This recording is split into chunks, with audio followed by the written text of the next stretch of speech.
다들 공감을 하시리라 생각을 하는데 세상이 참 악하다라고 하는 것이죠. 온갖 범죄가 일어나고 있는 현실을 보면 이 세상에는 악의 세력이 분명히 존재한다는 것을 우리가 알 수가 있습니다. 그렇다면 그런 악의 문제에 대해서 어떻게 해야 될까? 또 주님을 믿는 사람으로서 어떻게 해야 될까? 무엇보다도 또 분통이 터지는 것은 악한 사람이 그러면 벌을 받고 착한 사람이 상을 받으면 좋은데 뭐 그런 경우가 없지는 않지만 또 보면 악한 사람이 더 잘 되고 선한 사람은 잘 안 풀리거나 또 어려운 일을 당하는 경우가 꽤 많다는 거죠. 그럴 때마다 사람들이 묻습니다. 하나님은 도대체 어디 계신가? 하나님은 살아 계신가? 또 이렇게 의심하기도 합니다.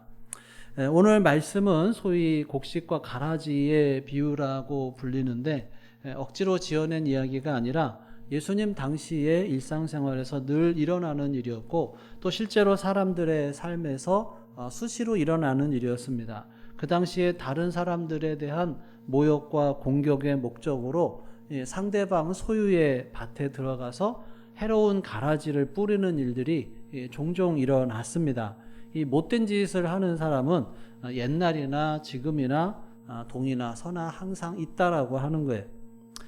자, 오늘 본문 24절에서 26절까지 같이 한번 다시 읽어보겠습니다. 시작. 예수께서 그들 앞에 또 비유를 들어 이르시되 천국은 좋은 씨를 제 밭에 뿌린 사람과 같으니 사람들이 잘 때 그 원수가 와서 곡식 가운데 가라지를 덧뿌리고 갔더니 싹이 나고 결실할 때 가라지도 보이거늘. 이 비유는 이 세상에 곡식 같은 사람이 있고 그리고 가라지 같은 사람도 함께 살고 있다라고 하는 것을 보여주고 있습니다. 자, 그럼 여기 나오는 곡식과 가라지는 무슨 의미일까요? 37절, 38절을 같이 읽어보겠습니다. 시작. 대답하여 이르시되 좋은 씨를 뿌리는 이는 인자요 밭은 세상이요 좋은 씨는 천국의 아들들이요 가라지는 악한 자의 아들들이요. 예수님께서 곡식은 예수님께서 뿌리신 좋은 씨를 가리키고 가라지는 사단이 뿌린 나쁜 씨를 가리켜요. 예수님께서 천국의 아들들을 통해서 일하시는 것과 같이 사탄은 자기에게 속한 자들을 통해서 하나님의 말씀을 대적하며 일을 해요. 오늘 비유를 통해서 그런 예수 그리스도와 또 이 마귀와의 싸움은 이 세상 끝날까지 지속될 것이고 이 곡식과 가라지가 세상 끝날까지 함께 섞여 있게 될 것을 예수님께서 말씀을 하십니다. 자, 다시 앞쪽으로 와서 27절, 28절 같이 읽겠습니다. 시작. 집주인의 종들이 와서 말하되 주여 밭에 좋은 씨를 뿌리지 아니하였나이까? 그런데 가라지가 어디서 생겼나이까? 주인이 이르되 원수가 이렇게 하였구나. 종들이 말하되 그러면 우리가 가서 이것을 뽑기를 원하시나이까? 자기 밭에 가라지가 뿌려졌다는 소식을 들은 밭의 주인은 뭐라고 대답하냐면 원수가 이렇게 했구나. 원수가 누구예요? 자, 뒤쪽에 39절 또 읽어보겠습니다. 시작. 가라지를 뿌린 원수는 마귀요 추수 때는 세상 끝이요 추수꾼은 천사들이니. 자, 이 원수는 마귀고 마귀는 세상에서 하나님을 대적하는 존재예요. 뭐 마귀나 사탄이나 악마 모두 같은 존재를 다르게 표현한 거죠. 자, 여기서 예수님이 말하고자 하는 핵심은 악이나 마귀가 어떻게 생겼는지 언제 생겼는지 그런 것에 대한 것이 아니죠. 하지만 예수님께서는 이 세상에 사람들을 괴롭히는 악의 세력이 분명히 존재한다는 것을 말씀하시면서 그러한 세상에서 사람들이 이제 안전하게 사는 길은 혼자서 가는 것이 아니라 예수님과 동행하면서 그분의 집에 함께 거하는 것임을 알려주고 있습니다. 우리가 그냥 봐도 세상에는 분명히 악의 세력이 존재를 합니다. 영적으로 악한 세력이 분명히 있어요.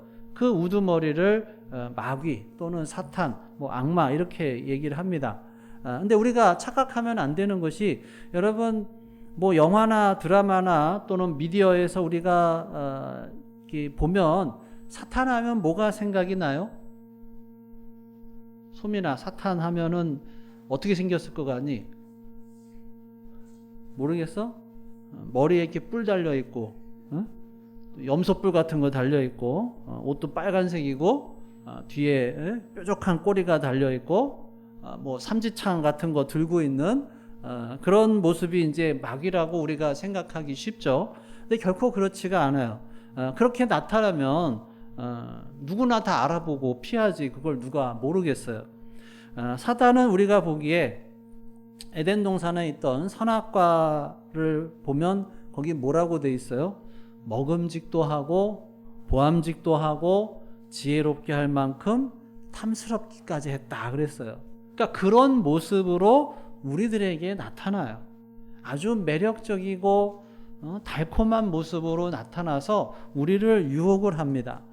때로는 아주 중요하거나 급한 일의 모습으로 나타날 수도 있어요. 사실은 중요한 것도 아닌데 중요한 것처럼 보이게 만들어요. 예수 믿는 사람으로서 주일날 와서 예배를 드려야 되는데 다른 중요해 보이는 또 일들을 만들어서 하나님께 예배 드리는 것을 못하게 만듭니다. 실제로 그게 중요하냐 하면 또 그렇지 않은 경우가 많아요. 매일 주님의 말씀을 묵상하고 기도하는 가운데 주님의 인도하심을 받으며 살아야 되는데 삶의 바쁜 일들을 계속 만들어서 그렇게 하지 못하도록 만들어요. 이런 것들이 어떻게 보면 다 마귀의 유혹이죠. 그러니까 마귀는 결코 나빠 보이는 것들로 유혹하지 않습니다. 우리에게 중요한 것 또는 좋은 것으로 유혹을 해요. 그래서 우리로 하여금 가장 중요한 것, 가장 좋은 것은 하지 못하도록 합니다. 우리가 가장 중요한 것, 가장 좋은 것을 하면서 살아야 되는데 그냥 중요한 것, 좋은 것 정도로 만족하게 한다는 거죠. 또 하기는 하는데 지금 당장 하지 말고 또 나중에 하라고 속삭여요. 오늘 하지 말고 내일 하라고, 내일 하지 말고 모레 하고, 이번 주에 하지 말고 다음 주에 하고, 다음 달에 내년에 하라고 뒤로 미루게 합니다. 그래서 우리가 기도하고 말씀 묵상하고 예배를 꾸준히 해 나가야 되는 거예요. 왜 우리가 기도해야 되고, 왜 말씀을 묵상해야 되고, 왜 우리가 예배를 드리고, 왜 목장으로 모이고, 왜 자꾸 사랑을 나누면서 실천하라고 하는 거예요? 아우 귀찮은데 뭘 자꾸 하라고 하냐? 그게 아니라 그게 귀찮아서 안 하면 내가 넘어지게 된다는 거예요. 내가 무너지게 된다는 거예요. 오히려 우리를 막아주시고 보호해 주시려고 그런 것을 하게 도와주시는 겁니다. 그래서 우리가 할 일은 주님의 능력을 의지하는 가운데 늘 깨어서 기도하고 말씀을 붙들면서 예배하는 거예요. 그걸 안 하면 그 시간에 뭘 하게 돼요? 사실 그렇게 중요하지 않은 것을 또 그 시간에 하게 됩니다. 그러면 우리는 넘어진다는 거예요. 그래서 우리가 먼저 개인적으로 우리들의 삶 속에서 매일 기도하며 말씀을 묵상하는 시간을 의도적으로 열심히 가져야 돼요. 의도적으로 열심히. 때로는 힘들어서 하고 싶어도 또 할 수 없을 때도 있죠. 그래서 우리들에게 또 이렇게 교회를 주셔서, 교회는 믿음의 사람들의 공동체잖아요. 이 믿음과 사랑의 공동체 안에 거해서 함께 예배하고 함께 교제하고 함께 봉사하고 함께 훈련하는 것이 나 자신을 위해서 반드시 필요한 거죠. 자, 28절에 보면 가라지를 발견한 종들이 그거를 뽑기를 원하는지를 주인에게 묻죠. 그런데 주인이 뭐라고 그래요? 자, 29절 30절 같이 읽어보겠습니다. 시작. 주인이 이르되 가만두라. 가라지를 뽑다가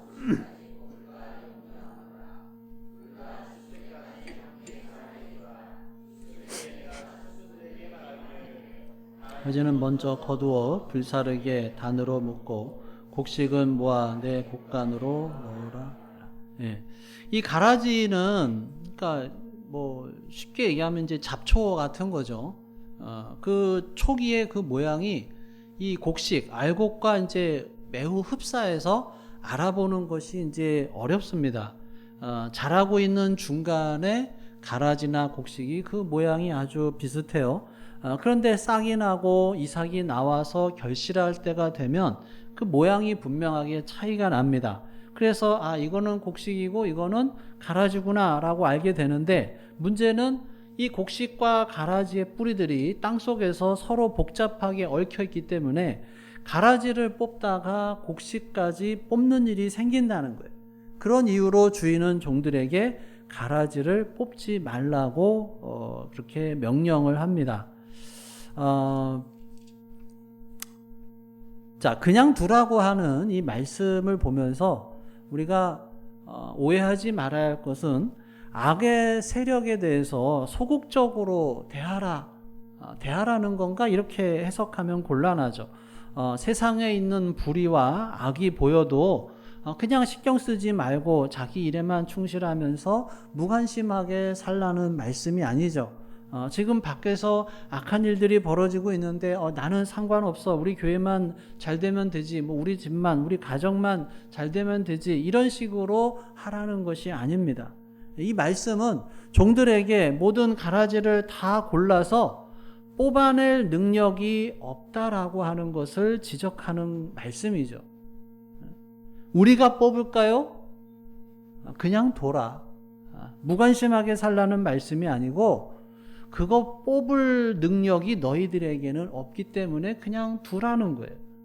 괜히 가라지를 뽑겠다고 하다가 오히려 득보다는 해를 끼치게 된다는 거예요. 자, 여기서 예수님이 지적하는 핵심은 인간의 한계죠. 우리 사람에게는 선과 악을 완벽하게 구분할 능력이 없어요. 나한테는 좋은데 남한테는 나쁘고, 자기한테는 유익한데 남한테는 해가 될 수가 있습니다. 그 반대의 경우도 마찬가지죠. 실제로 나에게 선하다고 생각하는 것이 다른 사람에게는 해가 되는 경우가 얼마나 많이 있습니까? 그 파리의 루브르 박물관에 이 모나리자 그림이 있는데, 거기에 두 명의 환경 여성 운동가들이 수풀을 가져다가 거기에다 막 뿌리면서 뭐라 그랬냐면, 예술이 중요하냐 식량이 중요하냐, 이런 것은 중요하지 않고 사람들에게 누구나 식량에 대한 권리를 줘서 잘 먹을 수 있는 세상을 만들어야 된다, 이렇게 주장을 했다 그래요. 그냥 들으면 그게 뭔 상관이냐라고 생각할 수 있는데, 그 사람들 입장에서는 굉장히 중요한 일을 하는 거예요. 지금 사람들이 이 모나리자, 이 예술품에만 관심을 가지고 지금 저렇게 굶어 죽어가는 사람들에게는 관심도 없으니까 이런 걸 통해서 좀 관심을 끌려고 그렇게 한 거죠. 근데 그렇게 하는 것은 또 엄청난 인류 문화유산을 훼손하는 일이 되니까 다 또 명과 암이 있어요. 같은 사건을 놓고도 입장에 따라서 해석이 달라집니다. 그게 인간의 한계라는 거예요. 철저히 자기 위주로 생각할 수밖에 없습니다. 그래서 사람은 완전히 절대적으로 옳을 수가 없고, 모든 것이 어떻게 보면 상대적이에요. 다 자기 위주로 생각을 합니다. 편견과 선입관으로부터 자유로울 수 있는 사람이 없어요. 그렇기 때문에 심판은 사람이 하면 안 되고 하나님이 하셔야 한다는 거죠. 오늘 비유에서 예수님은 무엇을 말씀하시기를 원하느냐? 심판은 마지막 날에 행해지는 것이고, 그것은 전적으로 하나님에 의해서만 행해질 수 있다라고 하는 것을 가르쳐 주고 있습니다. 재판자는 사람이 아니라 하나님이시다라고 하는 것입니다. 또 최후의 심판뿐만 아니라 다른 사람에 대해서 이러쿵저러쿵 하는 것도 내가 판단하는 게 다 옳을 수가 없어요. 왜냐하면 우리는 남들의 사정 다 몰라요. 지금 우리 서로도 마찬가지죠. 어떤 사람을 우리가 100% 다 알 수가 없어요. 그냥 아주 적은 부분만 보고서 우리는 그 사람을 알 수 있어요.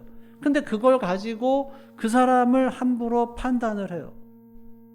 하나님은 우리의 마음까지 다 꿰뚫어 보시기 때문에 우리를 파악하시고 심지어 내가 나를 모르는 부분도 알고 계셔요. 나는 나를 오히려 모르는데 하나님은 알고 계시고 그래서 하나님은 심판이 가능한 거예요. 우리는 심판하는 게 불가능해요. 왜? 지극히 일부만 알고 있기 때문에. 우리가 어떤 일에 대해서 얘기를 하면 보통 어떻게 해요? 자기를 변호해요. 자기를 포장하려고 해요. 조금 안 좋은 것은 가리고 또 별거 아닌 거는 또 이게 막 부풀려서 말하는 경향이 있어요. 그래서 자기가 조금 잘한 거는 엄청나게 잘한 것처럼 부풀리고 자기가 잘못한 것은 최소화해서 거의 말을 안 하는 식으로 하기 때문에 그래서 뭐 양쪽 말을 다 들어봐야 되는 경우가 많아요. 이쪽 사람 말을 들어보니까 이 B라고 하는 사람이 엄청 나쁜 사람이고 이 A가 참 훌륭한 사람인데 B의 얘기를 들어보면 또 어때요? 이 B가 훌륭한 사람이고 이 A가 또 이 나쁜 사람인 거예요. 그래서 양쪽 말을 다 들어봐야 되고 사실 근데 또 양쪽 말을 다 들어봐도 판단하는 것이 쉽지가 않다는 거예요. 여러분 세상에서 악한 자들에 의해서 악이 자행되면 무엇을 여러분 느끼세요? 예전에 좀 오래됐죠. 2001년 9.11 테러 비행기를 가지고 비행기를 운전해서 빌딩에 이렇게 자폭을 하는 그런 걸 보면서 어떻게 저런 일이 일어날 수 있냐 하면서 또 그런 일들을 일으키는 수많은 사람들을 죽게 만든 그런 테러리스트에 대한 분노가 끓어오르죠. 그런 사람들을 보면은 가라지를 정말 뽑아버리고 싶은 욕구가 올라오죠. 그런데 또 약간 반대의 일들도 있어요. 여러분 낙태가 옳은가요? 잘못된 건가요?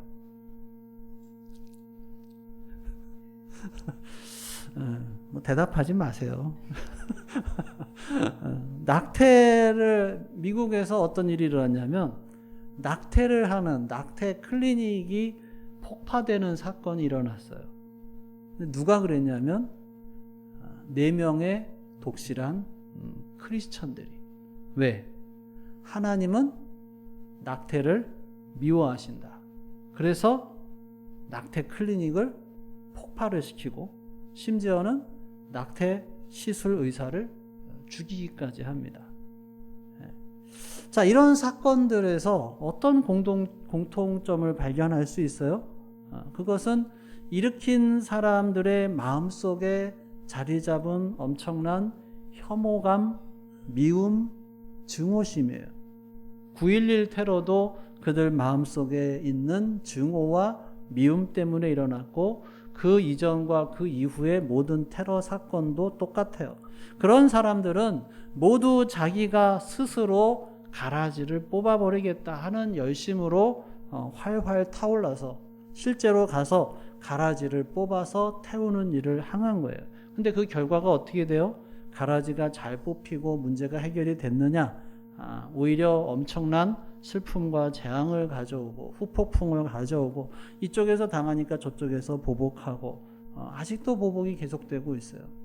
아무리 자기가 옳다고 주장하면서 정의감에 불타서 한 일이라도 그것은 결국 자기 입장에서 나오는 편협한 생각이다라고 하는 것입니다. 여러분 우리가 다른 사람들을 보면서 가라지를 정말 뽑아버리고 싶은 마음을 느낄 때가 없다면 어떻게 보면 거짓말일 거예요. 다 그런 마음이 있어요. 교회에서도 제대로 신앙생활 안 하고 말만 뻔지르르 하고 뭐 겉으로는 착한 척하면서 뒤에서는 다른 사람들 욕하고 뭐 말과 행동이 다르고 그런 사람들 보면 어떻겠어요? 마음이 답답하고 분노가 타오르고 가서 뭐라고 한마디 해주고 싶고 가르쳐주고 싶고 한마디 쏴주고 싶고 이런 충동이 들겠죠. 그런데 우리가 누구기에 하나님의 형상으로 지음을 받은 다른 형제 자매를 판단할 수가 있느냐라고 하는 거예요. 우리가 완전하다면 할 수 있겠지만 근데 우리가 완전하냐? 그렇지가 않죠. 그래서 우리가 남을 심판할 자격이 없습니다. 다른 사람이 잘못한 일에 대해서는 알지만 왜 그런 일을 하게 되었는지, 동기가 어땠는지, 어떤 사정에 있어서 그렇게 했는지 우리는 사실 알 수가 없어요. 그런데 내 눈에 보이는 것만 가지고 그 사람을 완전히 평가하고 판단을 한다면 그것은 잘못된 것이죠. 우리도 사실 악한 존재였는데 하나님께서 예수님을 통해서 의롭다고 해주신 사람이고, 하나님 보시기에 악했는데 예수님이 우리 안에 들어오셔서 그냥 우리를 의인으로 봐주신 거예요. 자, 다시 말씀드리지만 이것은 우리가 이 세상의 악에 대해서 상관하지 말고 소극적으로 대처하라는 것이 아니에요. 오히려 적극적으로 하나님의 의를 실천하기 위해서 노력하는 삶을 살아야 하는 것이고, 사단의 세력에 맞서 싸워야 하고 매일매일 치열한 싸움을 싸워야 합니다. 하나님을 사랑하고 이웃을 사랑하는 삶을 열심히 살아야 돼요. 그렇지만은 심판주이신 하나님의 그 다스리심을 믿으면서 하나님을 신뢰하라는 거예요. 하나님께서 반드시 이 세상을 심판하시고 그날에는 악의 존재가 멸망할 것이다 라고 하는 거예요. 그래서 지금 가라지를 보고 답답해도 그냥 두는 것도 어떻게 보면 믿음인 거예요. 어떤 믿음이에요? 심판은 하나님께 있다라고 하는 것을 겸손하게 받아들이고 하나님을 전적으로 신뢰하는 믿음이에요. 사실 다른 사람 판단하는 거 어려운 일 아니에요. 그런데 올바르게 판단하는 것은 어렵습니다. 100% 정확하게 판단하는 것은 더 어려워요.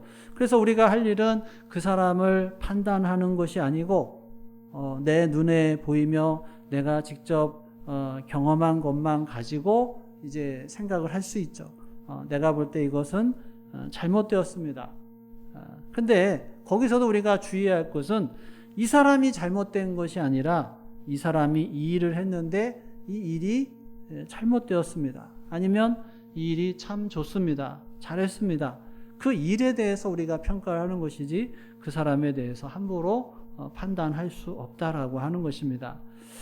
그렇기 때문에 우리가 할 일은 이 사람이 곡식이고 이 사람이 가라지고 이 사람은 지옥에 들어갈 사람이고 이 사람은 법 없이도 살 사람이고 예수 안 믿어도 천국 갈 사람이다 판단하는 게 아니라 심판은 하나님께 맡기고 열심과 정성을 다해서 매일 좋은 씨를 이 땅에 뿌리는 것이라는 거예요. 가라지가 아니라 곡식에 초점을 맞추는 거예요. 더 많은 곡식을 거두기 위해서 매일 눈물과 땀으로 열심히 좋은 씨를 뿌리는 것이 우리가 할 일이다라고 하는 것입니다. 자, 여기 주인의 종이 바로 우리를 가리키는 거죠. 근데 주인이 뭐라 그래요?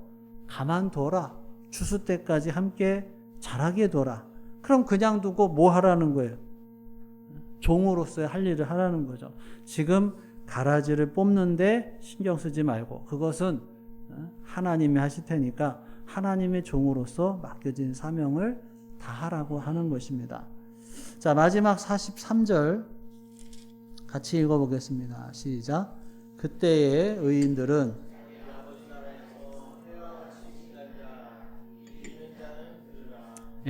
그렇게 살아가는 사람이 의인이고 그런 사람이 천국에서 해같이 빛나게 됩니다. 우리 모두가 이런 의인의 삶을 살아서 하나님의 나라에서 해와 같이 빛나는 그러한 고귀한 인생이 될 수 있기를 주님의 이름으로 축원합니다. 기도하겠습니다. 오늘 주신 말씀 생각하면서 함께 기도하겠습니다. 이 시간 나에게 주신 말씀은 무엇이었는지, 또 내가 붙잡아야 할 말씀은 무엇인지, 또 내가 마음에 새겨야 할 말씀은 무엇인지, 우리를 사랑하셔서 또 악인에 대한 심판을 유보하시는 그 하나님의 마음은 어떤 마음일지, 또 하나님께서는 언젠가 심판하신다는 말씀을 통해서 우리는 무엇을 느끼는지 다시 한번 우리 마음속에 계시는 성령 하나님의 음성에 귀를 기울여 보겠습니다.